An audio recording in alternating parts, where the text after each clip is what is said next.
Good morning, everybody. Corey Thomas coming to you live from Lake Cumberland here. Guys, it's been an awesome week so far. Starting to have the great thaw. Got out in the water. Like I said, it wasn't 43 days. We got it done, but without catching that crappie. So, yeah, I'm super pumped. Had a great trip. Gonna take a little bit of time this morning, kind of go over what we did, what worked, and kind of how we found them, just my thought process.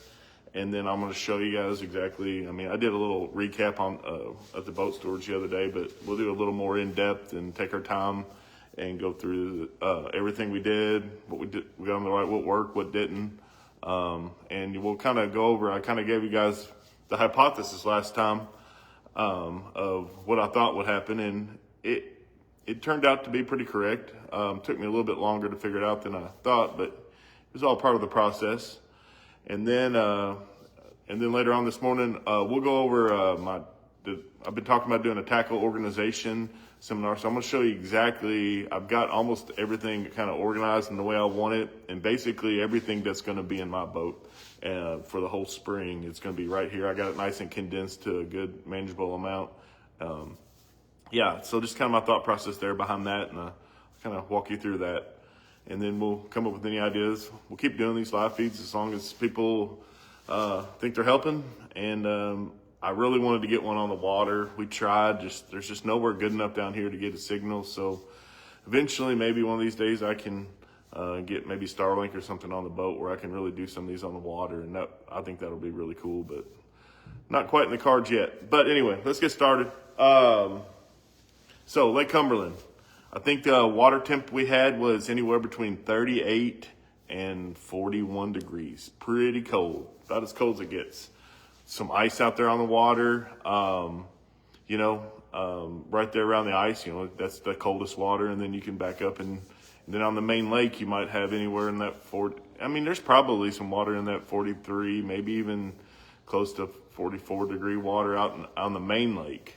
But, yeah. So, but basically, seemed like the water we were catching fish in was about, 41 and change, I think is kind of the number there. Maybe 42, something there. It was in that range. You got in that 38 degree water and it was a ghost town. So basically, when I first went out here, I kind of had an idea of a creek I wanted to go to. I wanted to kind of get somewhere kind of off the beaten path that I didn't think had any pressure, so I could really get a good, honest evaluation of it. And what happened was, I basically went back to where the last deep water in one of the major creek arms, and I was checking some deep structure, some slides, some standing timber, some deep brush piles, and basically what we found on that was just a lot of bluegill. It looked like, it was kind of those fish they were big bluegill, they kind of looked like crappie, but they just weren't acting right. So pretty much figured that out pretty quick, that they're not doing what I thought. I thought they would be big piled up bunches of fish in there, and they really weren't.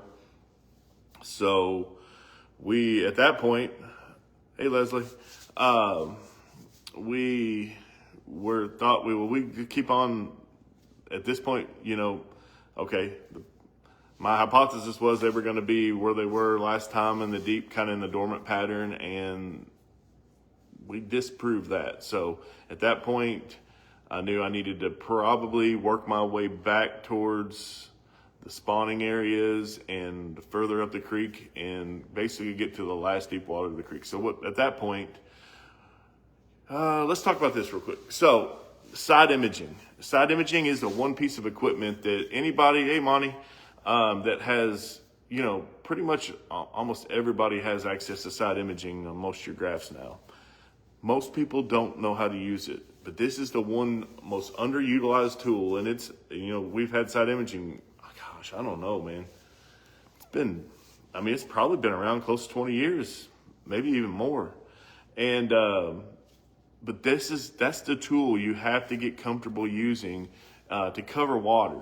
So at this point, I'm starting from scratch.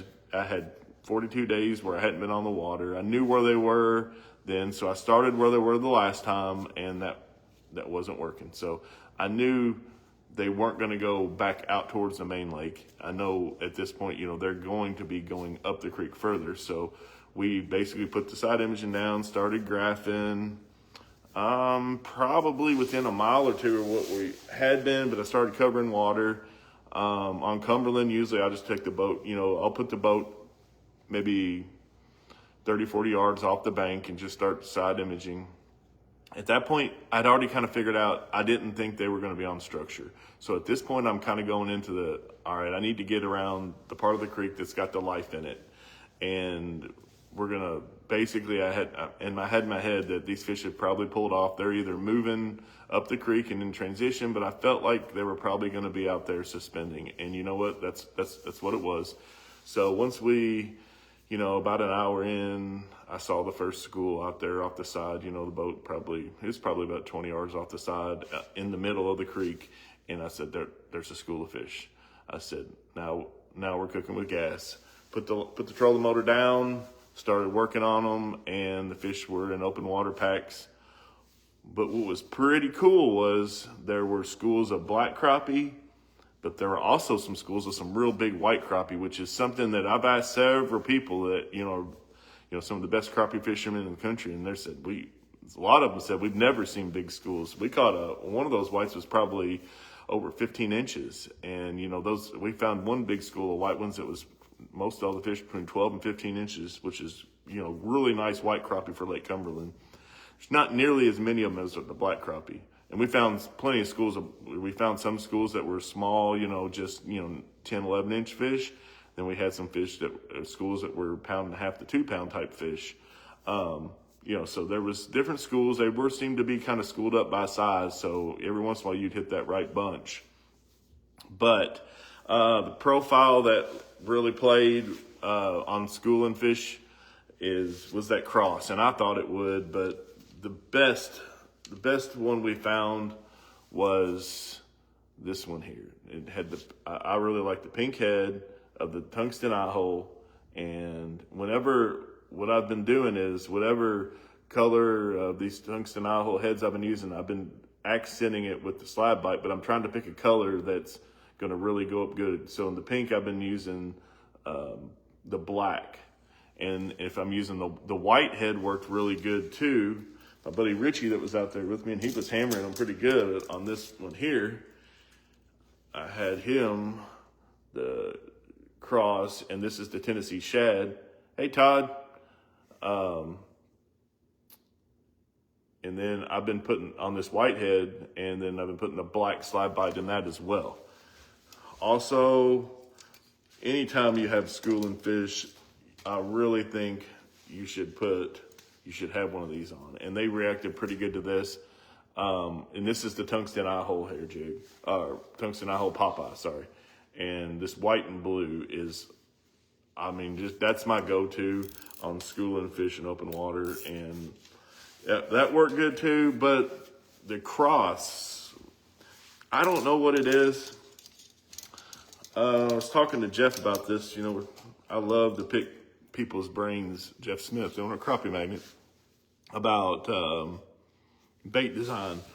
I love picking people's brains that are smarter than me, that have been in the game a lot longer, but I like to share my observations. And what I've observed with this bait here is, if you'll notice, I think the worlds of the bass fishing and crappie fishing have really merged in the last couple of years as far as our presentation style. If you'll watch, like on the MLF guys, especially like a guy like Drew Gill or even like Jacob Wheeler, I love watching him. But like these guys that are really, really top level forward-facing sonar guys, we've been doing this a lot longer than they have.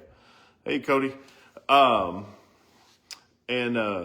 what I've noticed is they have been presenting their bait just a little bit different than I had. And I've been a little bit more timid or kind of like smooth in my presentation, but when I get it down to the fish, I'll just let it glide to them or just slowly lift it. But I'm noticing like they're twitching that rod tip the whole time like this. And what that does is get that bait doing that.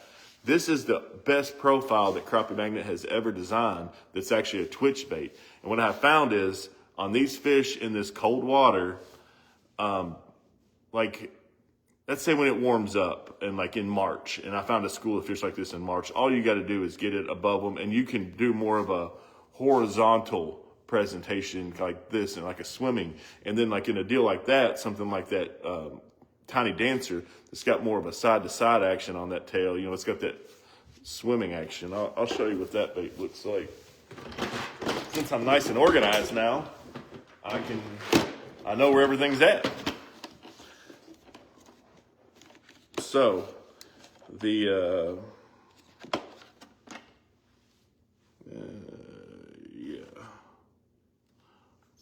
all right.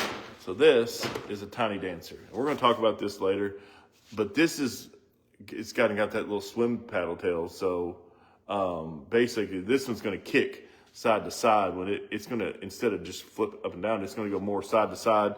And it's but when you're swimming it, it's just got that nice tail beat. And that's going to be more of a, when the fish get a little more active, you're going to do more of a horizontal presentation.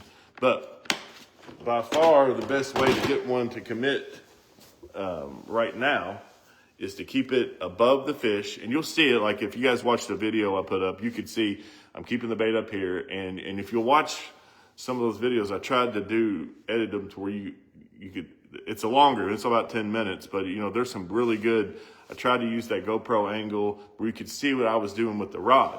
And what I have found is if I can keep this bait above the fish and I'm like this, I'm just kind of hovering it, but I'm twitching that rod tip. And what that's doing is just up here. And basically when I get that fish to commit, so you got the school down here and I get the fish to come up and commit, then I can slowly bring it away from them and then they would come up and get it. So if you'll watch that video, there's a few little live scope shots. Richie did really good capturing some of that. And, but when I figured out the schools that were the white crappie schools after we caught a fish out of it, and I knew they were all whites in that certain bunch, we would present a bait a little bit slower. So it's back to the first live stream we did talking about the differences in like black crappie and white crappie. On those schools of whitefish, you had to fish them a little bit slower, and almost you could even kind of just dead stick it almost and just hold that bait right on top of them. And then they might eventually one of them would come, I would keep it just a few inches above them, and then you'd see a fish break, and then he would come and get it. But he wouldn't really just, like if you tried to swim it away, they would follow it and they would get it, but you had to be very perfect. They didn't want it real fast. So, but that'll change, you know, each day that's going to be the variable that is, once you kind of figure in the profile that they're going to bite, that's probably not going to change them. We could have caught them on several different baits, but, and I tried several different ones. On these fish, I tried, what I wanted to catch them on was the original crappie magnet, and that profile was just a little bit big. So once we went down to the cross and the Popeye, those would work, but definitely the cross was preferred. But I even went down to that little bitty Popeye. I showed you like a 64th little Popeye just to kind of see if they wanted something really, really small. They didn't want it, and which is odd. 41 degree water. I thought maybe going down to something even smaller would make them easier to catch. It really didn't help.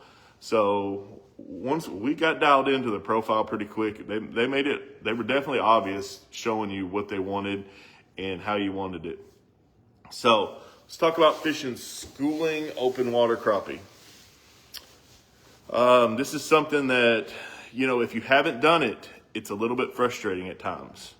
So I'm going to say, once you get to do it and you get confidence doing it, you're going to love it and you're going to really look forward to when they do it. But if you're a guy that doesn't really know how to do it, it's almost one of those things you have to, I can tell you what to do and tell you, but until you actually come out with me and see it, it's a whole different game. So if you want to really learn that, that's something that it's a blast once you figure out how to do it. It's definitely not as easy as we make it look on the videos. It's something you're going to have to commit to that program. You're going to have to get your boat set up for that. And, so yeah, you're going to have to put some time into it. But once you learn how to do it, it's going to become probably one of your favorite things to do. if you can get to the point where you have confidence in it. But you have to, it's one of those things that everybody's like, well, tell me where the fish are at. I'm not really in the business of just giving you waypoints or saying you need to go here. I want to teach you how to figure out how to find these fish on your own. You're going to get so much more enjoyment if I can give you the tools to be successful. That's why so what I'm going to let you all know is, it looks like this pattern, I think they just pulled off. I'm going to have 4 dates available in February, it'll be the 17th, the 18th, the 20th, and the 22nd. Those are going to be over here on Cumberland. I think I'm just going to commit to go ahead and do these over here. And then after that, I'm going to pack everything up and head down to Dale Hollow. So if you guys want to learn how to do this, what we're doing, I'm giving you the information, but if you really want to come out and do it, there's going to be 4 dates. I'm going to, whoever gets with me first, we'll book those trips. And those will be teaching trips only. We're going to catch a bunch. I'd like to say we'll catch between 20 and 40, But the weather's going to play a factor. It looks like next week it's going to start warming up. I'm going to do 1 trip next week. I only have 1 day off. And, Richard just sent me a message. Richard, the crappie magnet, I'm calling it the crappie magnet cross. It is actually a trout magnet. A lot of times I'll use the terms trout magnet and crappie magnet interchangeably. It's both Leland Lures. They're both the same company. But yes, so the cross is actually a trout bait, which is one of those funny things when I was talking to Jeff is, we did not expect this to be, as great this bait is, it's probably going to surpass, I'm sure it's a great trout bait. I don't do a whole lot of trout fishing anymore. I'm sure it's fantastic on the trout, but it is really, really, exceeding our expectations on its application. And I think it's, like I said, where the bass world and the crappie world have kind of collided. I'm learning a lot by watching these bass guys. I'm like, you know what? I'm not really been presenting my bait that bait. I'm going to try that. And now I'm starting to see why they're doing certain things the way they're doing versus what I had been doing. So, this old dog's learning new tricks all the time too. I'm just like, I'm a supercomputer. I'm just taking in all these variables and I'm always trying new things and I'm always learning. What's funny is each season I'm having to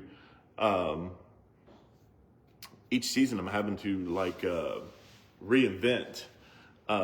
There's always something different I'm having to change. These fish are smart, and when you pressure them and they fall for the trick, one season it seems like next year I'm going to be doing other things and crazier than what I thought I would never have to do the season before. Like it's fluorocarbon now. Never thought I would need it. The 2-pound SOS is amazing stuff, and a lot of times it still works great.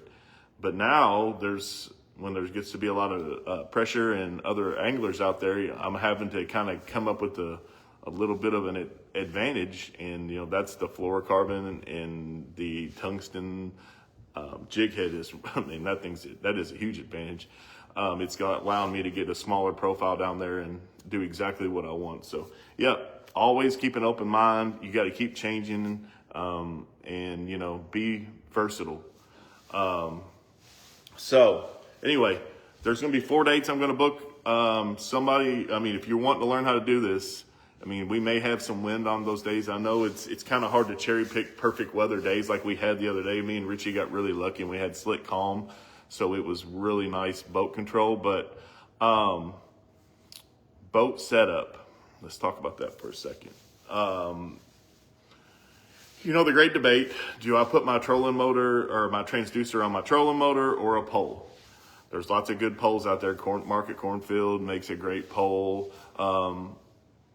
I cannot stand I've started with mine on a trolling motor and I've tried putting it on a pole, and a lot of people still like that. Let's say I love the spot lock.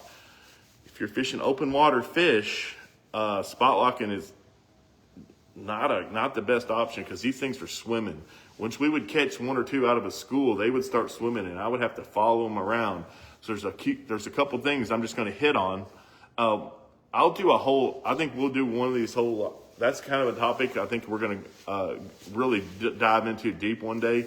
And maybe do one of these at the boat storage. I think I can get a good enough signal, or I may have to pull the boat back here to the house where I can get Wi-Fi to where I can do a good one. But talk about just the boat setup for open water fishing versus structured fishing. I think that's going to be a good topic. I've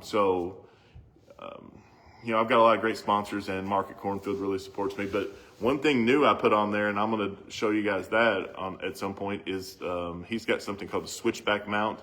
That is a mount that goes on the shaft of the trolling motor, and then you can go from perspective mode to forward mode in just one click of the mount. But I really liked how we were really picking the jig up really good. So I'm really happy with that product. We'll go into more detail on that soon. I think we'll just do a whole boat. But one of the biggest things that's really helped me is, I've got my graphs up higher on the short telescoping swivel mounts, and that allows me really good adjustability for different conditions. Sunlight, I can angle, I've got full adjustability. But the other thing that really is just a complete game changer, and that's kind of a pun because it's called the game changer, is from Power Brakes. And those are my braking system, the turbo motors on the back of the boat. Those are huge. So guys, my boat is a Lund, so it's got high sides. It's pretty light for the most part. It looks like it'd be a real heavy boat, but it's really not. It's aluminum, but it's got a windshield. So I've got a lot of different things working against me on the boat control aspect. But the braking, so having the brakes and when you're fishing open water is huge. So I never drift over top of these fish. So I'm trying to, ideally it looked like the distance we needed to stay from them for them to be like comfortable. So when you're looking at a school of open water crappie, when they're stationary, you get a really nice hard return. And that's when they look like a big pie plate, and it's nice and bright. Those fish are stationary. That's when you want to get at them. Now, after you catch one or two, you're going to start seeing them fuzzy, and you're like, why is it? Well, they're swimming. So when you spook them or they kind of feel the pressure, they're going to push away from the pressure, and they're going to start swimming away from you. What you have to do is still be able to keep them within sight. They'll eventually slow down or even stop again, and you get a good return, and that's when you want to fire back out there and get your baits on there, and you're going to double up again. So as long as you can keep them nice and good returns, you're going to keep catching those fish. You can catch them when they're moving. It's a lot harder. Let's say if you're going to fish a school that you're kind of pushing, like it wasn't like several of those schools, we followed them 200-300 yards, one side of the creek all the way to the other, and I'm just watching them swim. If you're going to fish moving, swimming fish, you have to fish the leading edge of the school. So let's say you got a school of 500 fish, but you're hitting it right in the middle or on the tail end, all that fish is doing is looking at the tail of that fish in front of it. It's not paying attention to that bait above it hardly. So it's really hard to catch. If you have a school that's swimming or moving, it's really hard to get one of them to come out of the pack or bite, because I think they're just looking at the tail of the fish in front of them. They're just following the leader.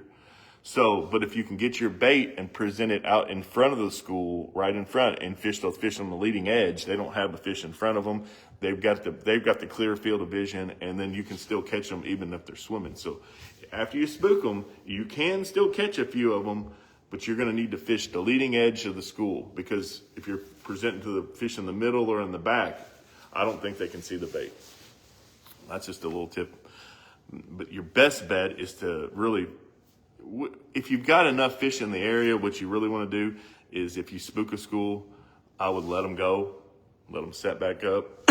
And if you can go you only got to go 30, 40, 50 yards, and you can find another school you haven't casted at, then go ahead and do that. You're going to be much more productive. But sometimes if they get a lot of pressure, all of those little satellite schools might converge into one giant school. And that's what happens a lot. Crappies, the black crappie in particular, it seems like the more pressure that they get, their protective mechanism is they're going to come into a giant ball, like a penguin. If you ever watch if if you ever look and see what penguins do, they get in this protective formation. Their backs are pointed out and their nose, and they're all faced in like in this giant protective formation. And I think these black crappie do something real similar to that. So if your schools all converge into one giant mass, and it's not uncommon to see like 500 fish in one, that might be the only bunch there is. They might just form into one school. So then you're going to have to just take your time, try not to pressure them, pick your moments and let them stop swimming, get the nice hard return where they're really nice and glowing good again, and then present to them. And then they'll probably take off moving again, let them set back up, and you just got to be patient. You're just kind of like on a stalk. It's really more as much like hunting as it is fishing. So this is just real applicable to open water fishing, and that's what we're kind of moving into this time of year. So yeah, that's just kind of what we saw the other day. So once we kind of got in an area, I think we caught maybe 15, and we could have sit there and just kept hammering them on. I decided that it was good to let's see if this is, and then I wanted to see to keep them honest. So I went to a complete different creek on the opposite side of the lake, 20 miles from where we were, and I wanted to see if the fish were doing the same thing. So then I went back and I just wiped the slate clean. I started all over. This is the creek that I was fishing back in December also. And then I looked at the structure that I thought they should be on. Once again, it was just like there was hundreds of fish on this stuff in December, and now it was ghost town. I'm like, all right, we're seeing exactly what we saw on a complete different part of the lake. Started side imaging again, made one lap around, took about 15 minutes, boom, saw my next school. And then I'm like, all right, put the trolling motor down, started the same process over. We threw into this giant school, caught 5 in a row, started raining, caught a few more. I think we ended up catching 10 out of that creek. And then, like I said, I think we could have easily got 40 to 60. And they were really nice fish, but we had more than as many as we wanted to clean. So, but super stoked. I really like this pattern. So if you're wanting to learn how to target open water fish, holler at me. I'll get you scheduled up, but I'm sure these dates will book up today. But this will be my last trips on Cumberland until November this year. So I love fishing over here, but you kind of got to pick your window here. And as much as I live on Lake Cumberland and I love it, Dale Hollow is even better. And this fish really stack up good there in open water. So I'm excited to get down there and get back down there and get rolling on that. But yeah, so that cross, man, is playing. And when I'm fishing these open water fish, let's talk about this. These fish are pretty deep in the water column. These are not real easy to catch. So it's hard to present a bait to a school of like 25 to 50 crappie. That's still a lot of people think, well, that's a big bunch of fish. Well, it is, but they're pretty tight packed. So you're looking at an area, probably an area, maybe a 20-foot circle that you're trying to hit. What's up, Matt Foster? But these fish are moving. You got the wind and you got different things going on. And so you're trying to get this little bitty tungsten 16th ounce jig down to a fish. These fish are like maybe anywhere from 15 to 30 foot in the water column. They're not up high. It's a lot easier when they're up higher, and that's happened. That's going to happen eventually, but until it's going to take the water a little while to warm up, and then the schools will start coming up closer to the surface. But yeah, it's a good way to learn how to do it when they're down there deeper, because you're going to have to be really accurate on your cast and accurate on your boat control. That's where the brakes come in. I can really tap that brake and really just keep me right where I want, because it's pretty hard, because it's taken from even this tungsten, as fast as it falls, it's still taking it probably, I don't know, man, sometimes over a minute to get down there to those fish. So, and I'm using 2-pound line. I think you probably could have caught them with 4. Something that Brandon says up there in Oklahoma, they're chomping up there, roaming in schools up high in the water column. Yeah, I want them to get up higher in the water column here. I think it's just due to the deep, clear water we've got here. I'm guessing in Oklahoma, you probably don't have super clear water. You may have more whitefish too. But yeah, I've seen them up there, and I've seen videos of guys out there catching, they're just right on the surface. But I think we're just kind of here getting to the beginning of this open water fishing season. But these fish are down deep in the water column, and they're actually swimming pretty fast. I'm toying with the idea maybe next week I'm going to try a rig and put 2 of these on here and maybe fish 4-pound and fish 2 of the sometimes double jigs. It's a little bit easier to get them down there, and then I can still, So I'm going to experiment with a different rig there next week and see how that does. It's a lot easier to see your baits when you have 2 points to ping against on the live scope too. So I'm going to try double jigs and see if that works. I've had good success doing that in the past too. A little bit easier to get the bait down to him with the more weight. So we're going to try that. I'll let you know how that works. But right now, I think the fluorocarbon played. I had it on everything. So I did, when we were first starting, anytime you're using these tungsten jigs in your pocket, you need to have one of these. I actually found this in my vest I was wearing at work yesterday. I was like, but I always have one, always right there, readily available, because these jigs are expensive. And when there wasn't many fish in that structure, and what was in there was really buried in, and turned out they were mostly bluegill. I was getting hung up a lot, but that saved me probably $20 in jigs alone Tuesday, sorry. So always have that lock and knock handy, and it doesn't do you any good to have it in a storage compartment or in a cup holder or just somewhere. It needs to be in your pocket, the pocket that's most readily accessible. So a lot of times if you're in a hurry or you get mad, you just start yanking on it. But if you'll sit there before you get that thing really stuck in there, if you're fishing structure, you put that lock and knock down there, it pops it up. I don't know, maybe over 75% of the time. The biggest thing is, if you have a weight above your jig, don't ever put your lock and knock down, because it won't work if it can't get to the jig head itself. So if you've got a weight up there above it, don't do it, because you're just going to lose your lock and knock. So it has to be straight tied to the jig, and you need to get vertical on top of the structure before you use it. If you sit there and do it at 20 foot away and you got that angle in your line, it won't work very good. So you need to go ahead and get right up on top of it, put that on there, send it straight down. It's going to pop it off almost every time. So that's just a tip with the lock and knock. But if you're going to use these expensive jigs, and they are great, and in my opinion, they're worth every penny, but that lock and knock will save you money every single day. I mean, it pays for itself almost every time you send it down there and it gets one back. You almost paid for it right there.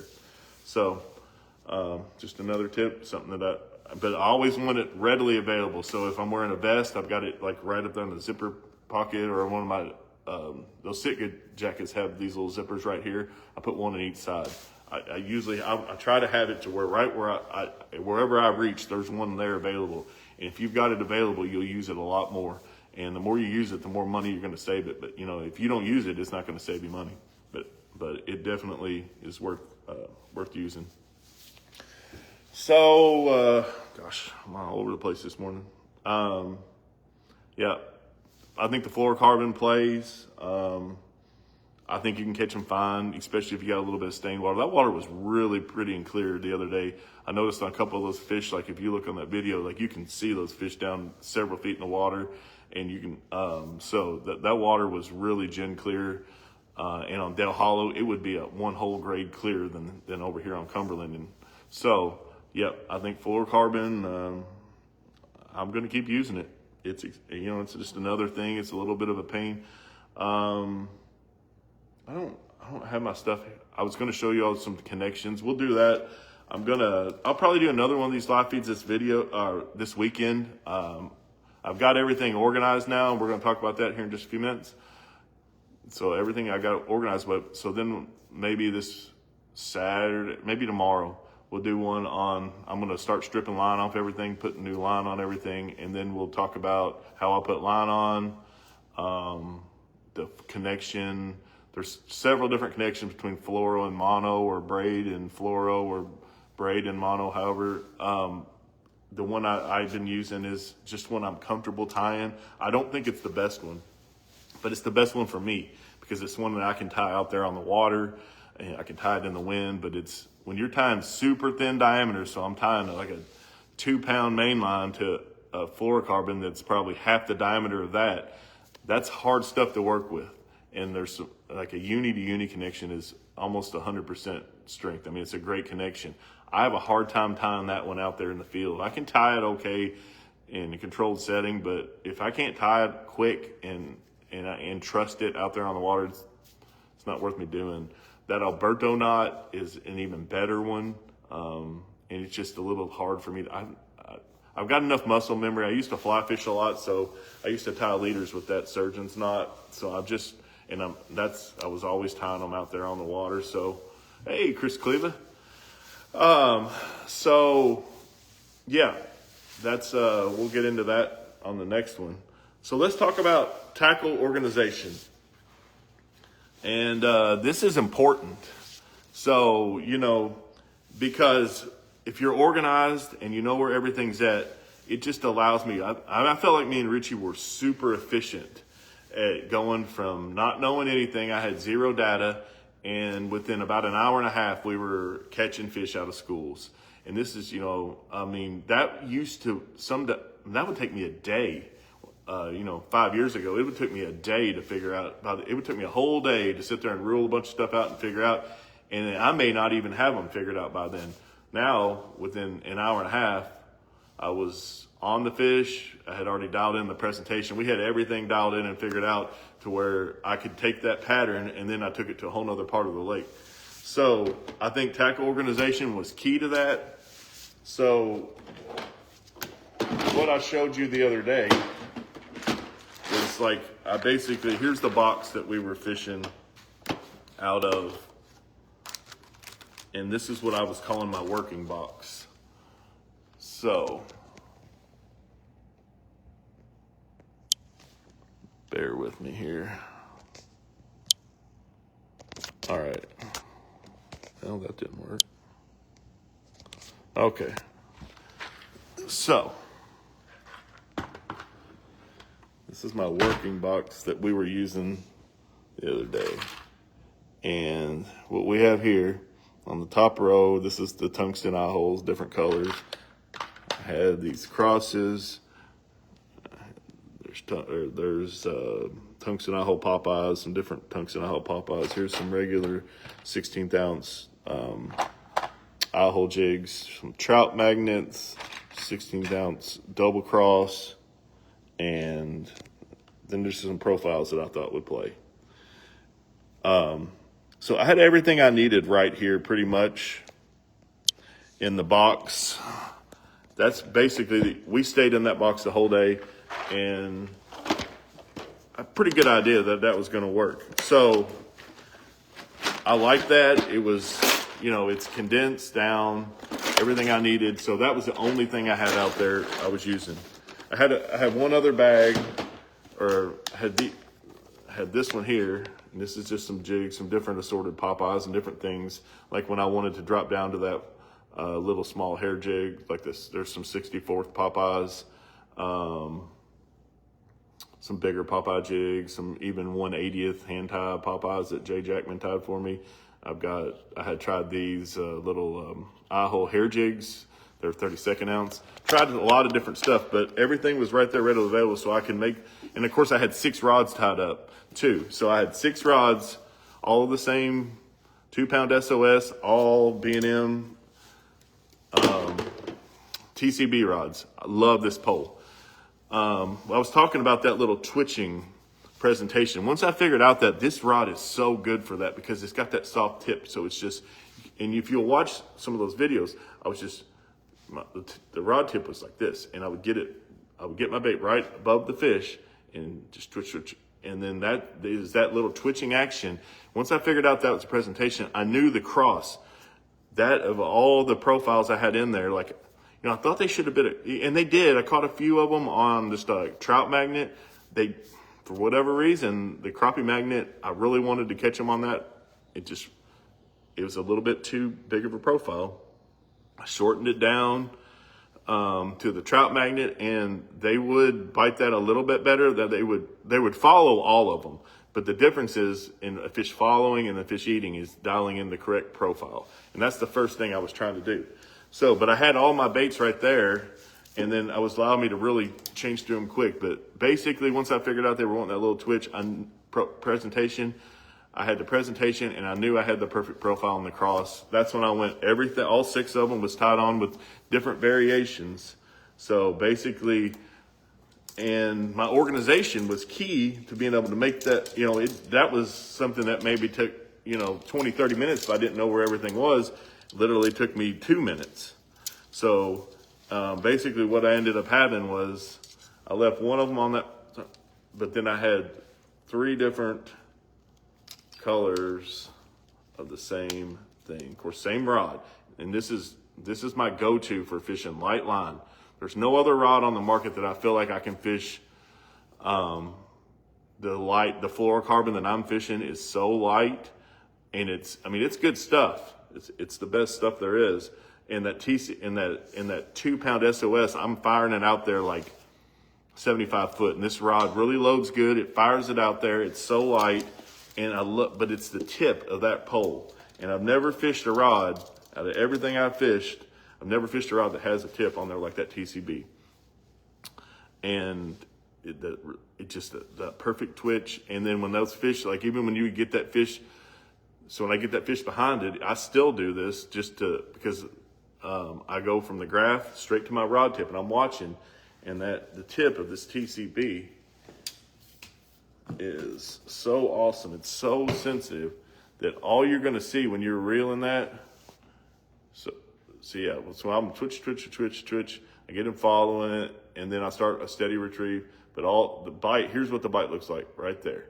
It just goes down that much, and that's all you see. So if you don't have a rod that's got that sensitive of a tip, you're really not gonna. You're gonna miss those bites, because that's really about all. The days of them really dumping it and knocking slack in your line, it just seems like those are over. Every once in a while you get on one of those, and it's really cool when it happens because you get to really remember how it was. But yeah. So tackle organization is key. I was in one box. Everything I needed was right there. I was able to make my progressions really fast. Got it dialed in. Within an hour and a half, we were on it. And then at that point, it's catching. It's not. We got all the fishing, all the work we got done, and we did it in a quick frame of mind. So that box there, I'm going to rotate that in and out, as the pattern changes, I can change that, what I call my working box. So I've got 3 other ones of these, and I'm trying to figure out the easiest way to do this. Bear with me just a second. Okay. So I've got 3 other boxes. So this one here, we're going to switch gears a little bit and talk about for the rest of the spring season. I'm going to have these 4 boxes. I'm going to do one more box. I haven't got that one done yet, and that's going to be all my terminal tackle. That one's going to be more geared towards like all of my rigging from like my slip bobbers, stealth minnow rig, tungsten weights, hooks, and weights and various different weights. And that's going to be my terminal tackle box. So I'm going to end up having 5 of these. But what we have here, this is my trolling box. And this one here is this has got all tiny dancers, different colors. We'll talk about these here in just a minute. And then there's one more that this box here is all crappie magnets and the various different colors.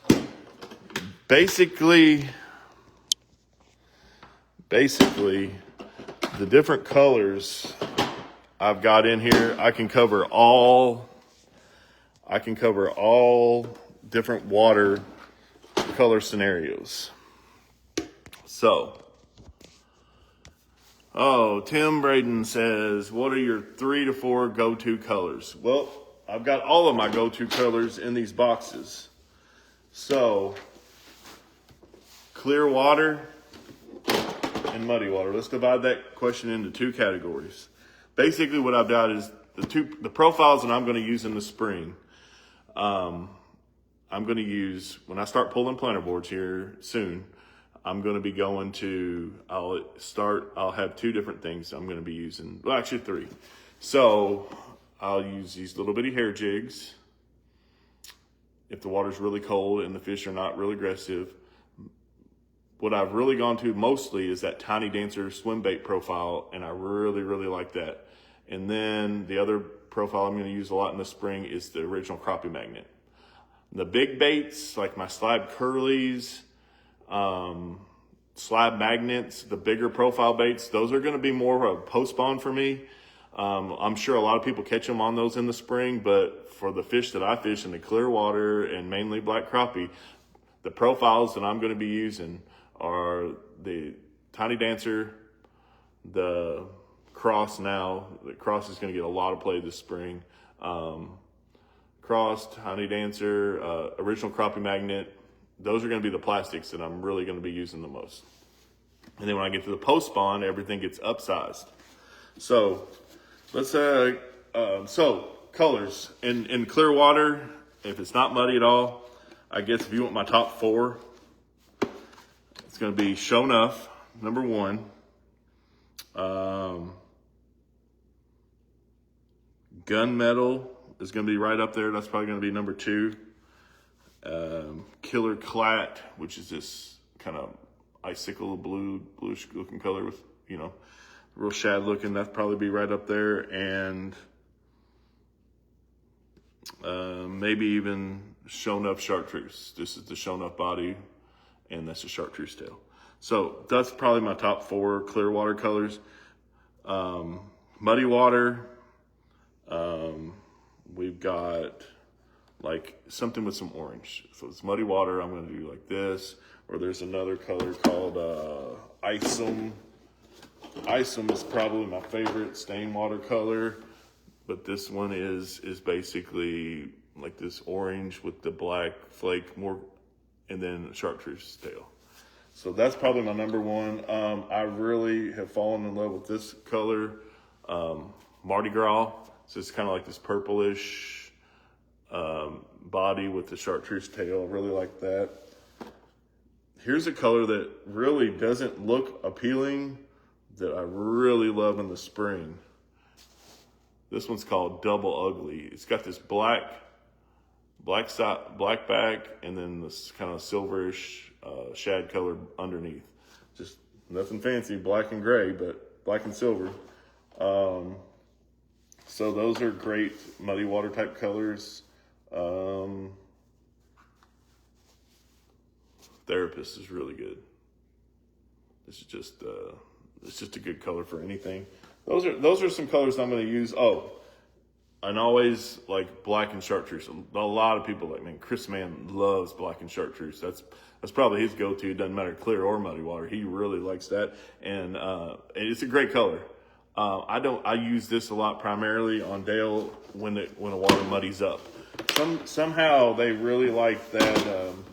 Black must show up really good in the mud film. So now here's a color that's new for this year that I'm super excited about. And this is like a purple. So this is called Ninja. They named this in honor of our buddy Ron Wong.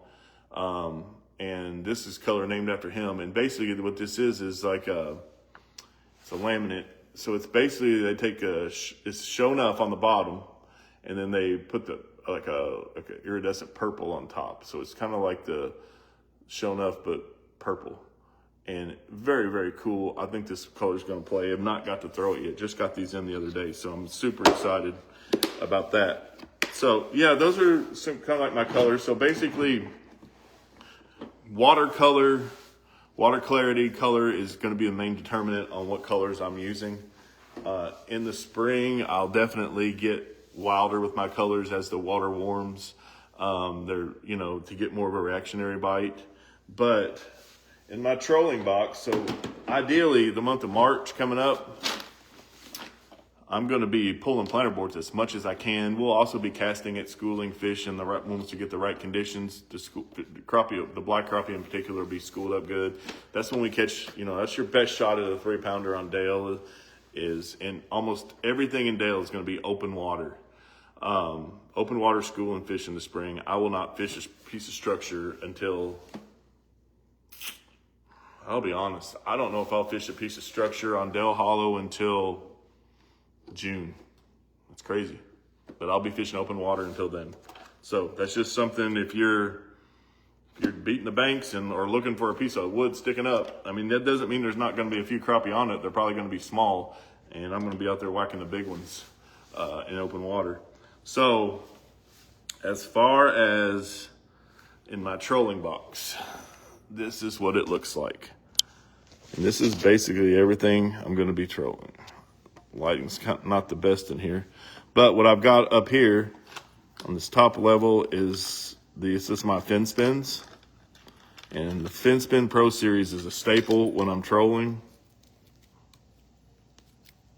So like this one here, this is kind of a mess here, but this is Fin Spin Pro Series. I call this one Wilson.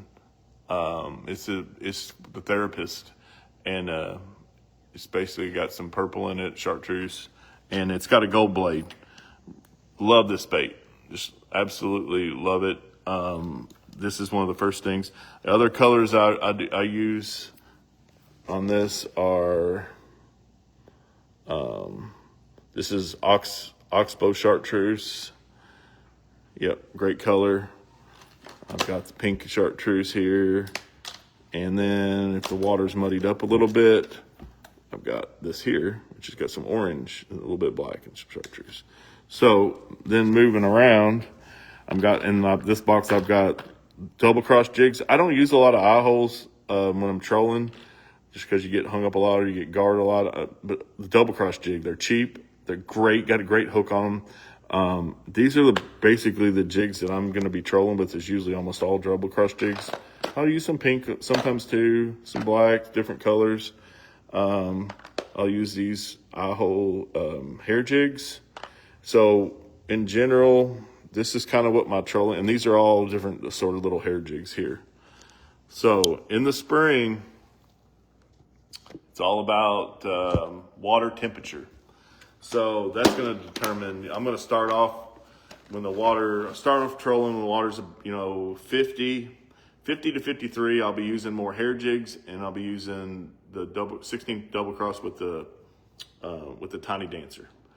As the water warms up and gets above 53 and a half, that's when I'll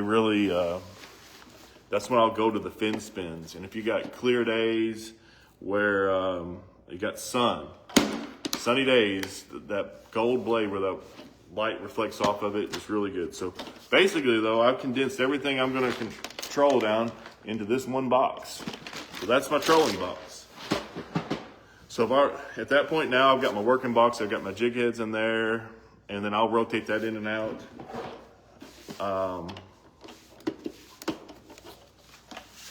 So then we've got, this is the different Tiny Dancer colors, and this box here is just Tiny Dancers. These are the basically profiles I'm going to be using. And I've got the colors that are in here. This is basically everything I'm going to have on the boat. I'm not going to have anything other than this. So on top line, black and chartreuse. There's more white and chartreuse, great clear water color. There's some Butler Gold. That's a fantastic color. Showing off chartreuse. That's Mermaid. Mermaid's great. There's a different variation of Butler Gold. There's Isom for muddy water. There's Therapist. I use that more in the muddy water. Double Ugly works good in clear and muddy water. There's Killer Clat, which is great clear water. Tennessee Shad. I forget the name of that color. Mardi Gras. And then we got plain Shona. So that's basically everything. The colors that I'm going to use on Dale. That's going to cover all my different scenarios. So then pretty much the same thing. This is the box of crappie magnets. Got orange and chartreuse. This one is Glow Pop. Russ Bailey just absolutely loves this color. So does Brushpile Buzz. They love Glow Pop. And it does work good. Works good in any kind of color. This one here is Pumpkin Pie.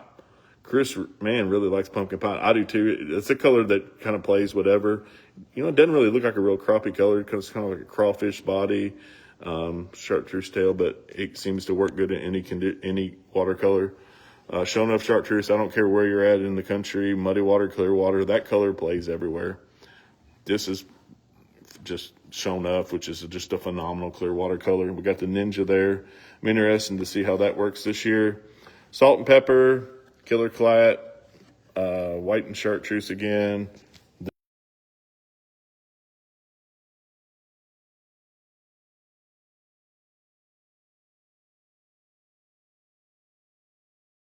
The wrong button. There we go. Sorry about that, guys. The dude, this is Dude Maddox's color, and this color plays in clear water. I just love it. Got what else we got here? The Gunmetal. This is a color I don't think it really has a name. I think this was like a mist pour. Blue and chartreuse. It's good muddy watercolor actually.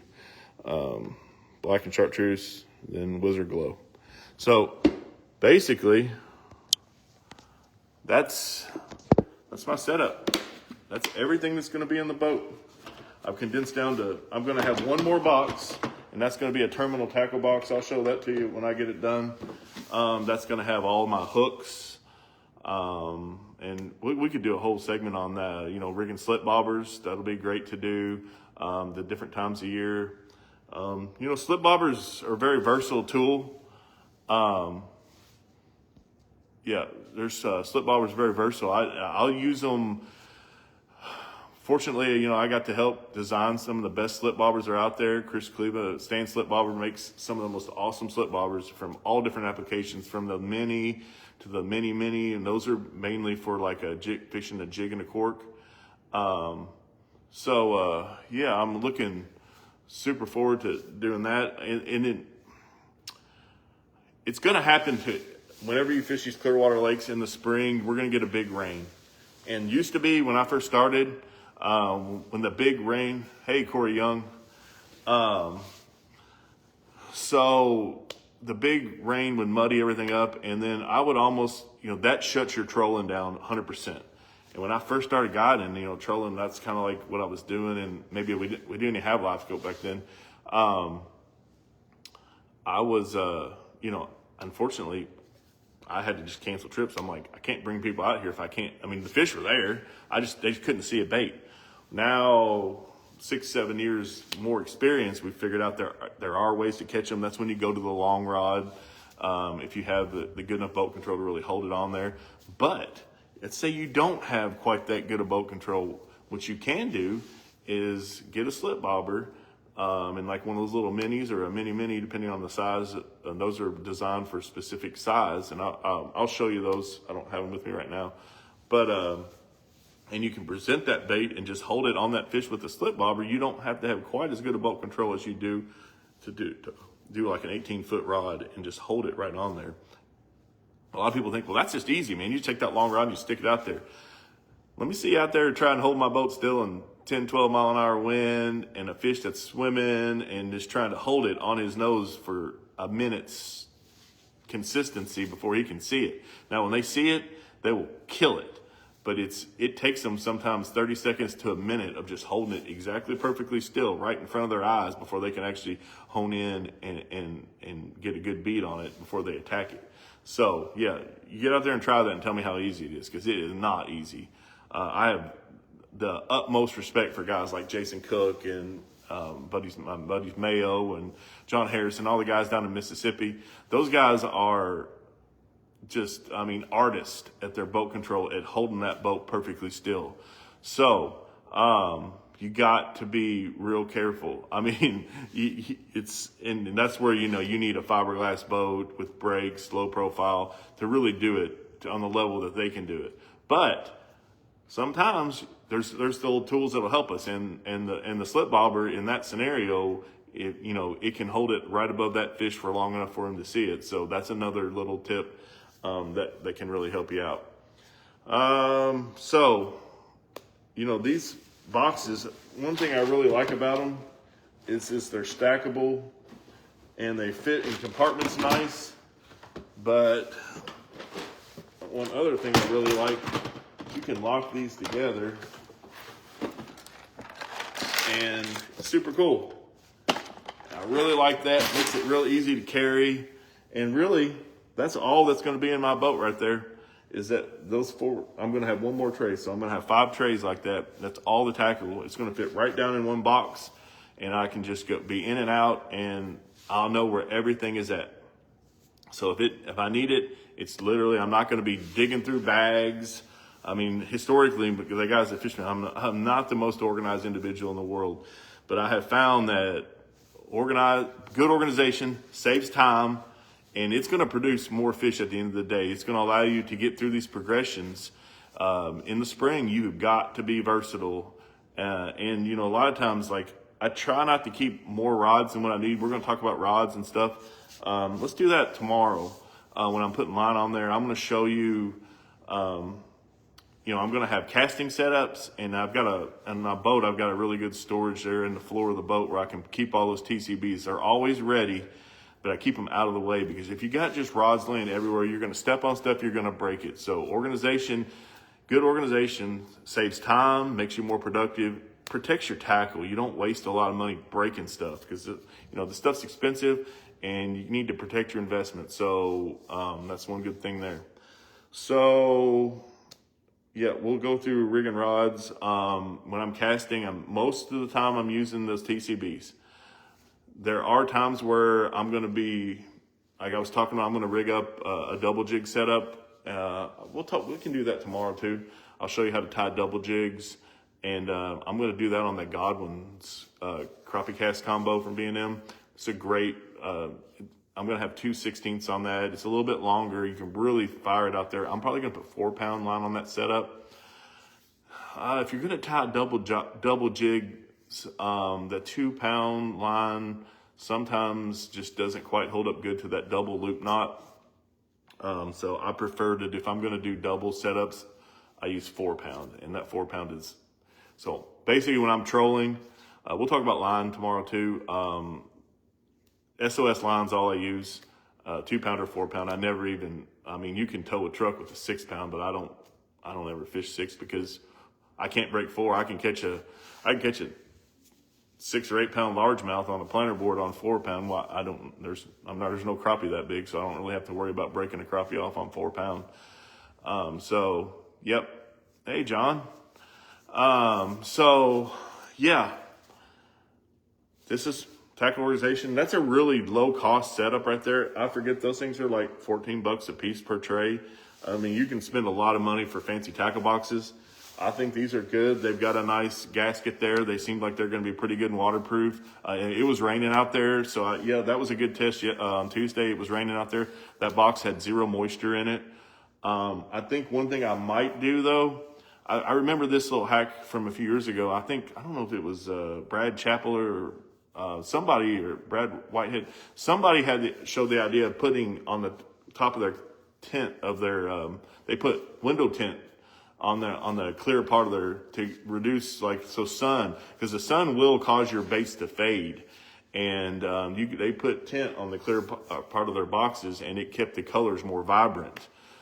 Because these boxes are going to be in my boat the whole year. This is basically, I'm going to be fishing out of this system here the whole year. All I'm going to do, I've got a big tote here with just overstock that I just keep refilling stuff as I need it, but that's going to cover me for most of the year. Once I get that terminal tackle box, that will actually cover me for the whole year. All I'm going to do is just using stock to replenish what's in there. I really don't see me, unless there's some new innovation or I stumble onto something else. That's really about all I'm going to have, but it's super nice. I mean, that's a setup right there that you could put in a kayak right there. If you have one of those larger kayaks, or a real small John boat, you could take that if you were going on a trip somewhere like down to Reelfoot, and where they got the boats. That's just the setup right there you can take with you in any kind of John boat right there, and you'll have every thing you could ever use in one day's time. And it's still in a manageable setup to where you can get in and out if you have a small boat, kayak, whatever. So I'm real happy with that setup for, let's see.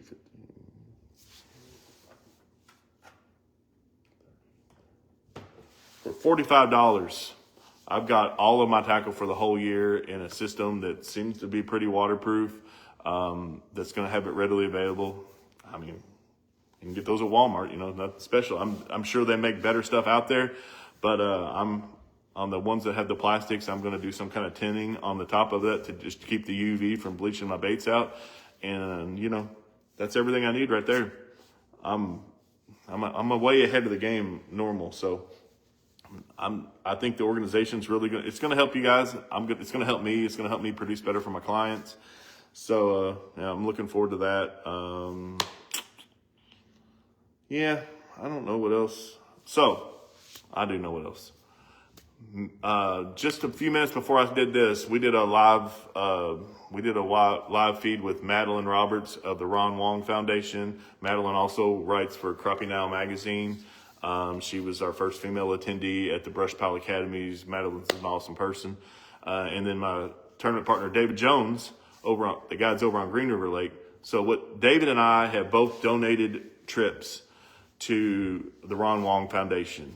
And basically the Ron Wong Foundation has pledged to support the Brush Pile Academy this year. And so we've got an all-female and young adult academy on Green River, which it filled up like wildfire. It's already full. But the fundraising efforts from the Ron Wong Foundation, the goal is to offer each of them scholarships to where they're actually going to get all of their money back. I think that's a great thing. We have got to get more women and more young people involved in fishing, and the Brush Pile Academy. If you like the stuff I'm doing here, we just take it to the whole nother level at the Academy. You're getting to fish with like guys like me, but all the guys I grew up like Kent Driscoll, he's my mentor. Steve Coleman, he's a mentor. These are guys that when I don't know what to do or need guidance, this is who I call. Well, you're going to have access to these guys. These guys have they have forgot more about crappie fishing than I'm ever going to know. And I feel like I know a little bit, but he's just nothing compared. But for those of you who don't know who Ron was, Ron Wong was an outdoor writer, photographer. He was a staple in the fishing industry, whether it be bass fishing, crappie fishing, for, I don't know, probably at least 50 years, maybe longer. Ron lived down in Memphis, and he was one of the first guys that, before we were doing these academies, we were doing these media camps through brush pile fishing, and they were great, and they brought outdoor writers, and Ron introduced himself to me at the very first one, and fortunately he came out with me and got in a boat, took some photos that were just amazing, but he was an encourager and just motivated me. And, I didn't have a lot of confidence. I felt like I'm in a little bit over my head. I got Kent Driscoll here to my left. You got, national champions to my right. And, Steve Coleman looking there. I'm the little minnow in the big fish pond. And then he was like, you belong here, and gave me the confidence, you hold your head high, you're going to be somebody in this world. And he was just such a great, motivational guy. And, Ron unfortunately passed away, and, I got to fish with him one last time, right, at that last academy. And he, unfortunately he, passed away, not too long after that. So we all miss him, but this is how we're keeping his memory alive. So, anyway, me and David and I have offered, donated a trip each so it's a trip with me on Dale Hollow and a night stay with Denny down there at Dale Hollow Marina. And David is offered a trip on Green River Lake, and Kelly and Joey at Holmes Bend have donated a night's lodging to go along with that trip. So it's two separate raffles. There's a link to it on my page. You can watch that video, but Ron was an amazing dude, and everything that we raise there goes to support, causes like the Brush Pile Academy, which is but the one in the spring is really, really, really cool. It just filled up, and it's pretty cool. My mom got the last spot, so I'm super excited. I'm not actually going to be instructing at it, but Hopefully I'll get to come and say hi to everybody, but they're going to have amazing instructors, and it's going to be really, really cool to see a whole different population of people get exposed to this crappie world that we love so much. So, but it's $50 donation. All you have to do is, it's got the directions right there's a link. You just click on it. You make a $50 donation. You put in there David Jones raffle, Corey Thomas raffle. We're going to draw on February 28th. Is going to be the end of it. But please come in to support that. If you don't have the money to book one of these teaching trips with me, that's what I've donated as a teaching trip. You're going to, it's a great deal. There's, get in there, hop on there, donate the $50 or as many times as you want. And hopefully you get to win a trip with me, and I'll take you out there. And basically in these teaching trips, I go and, I'm trying to condense like what I would do in an academy into one day. And we talk everything from, graphing, fish patterning, electronics training, to covering water, catching fish. We do the techniques, and we're going to catch a bunch of fish. And then we're going to go out at the end of the day, usually the last 2 hours, we go and take what we learned.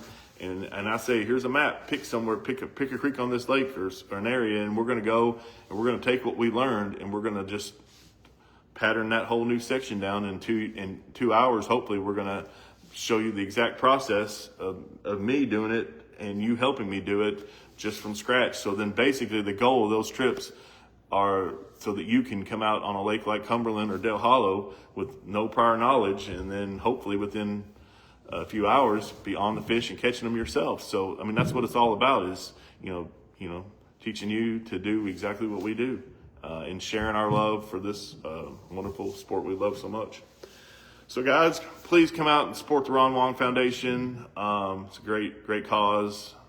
And we'll keep doing these live feeds. In the comments, tell me what you like. Tell me what you don't like. I know I got a little all over the place on this, and I had a lot of different things going in my mind. And sometimes I'm like a dog chasing cars. But give me some focused feedback on what you want to see.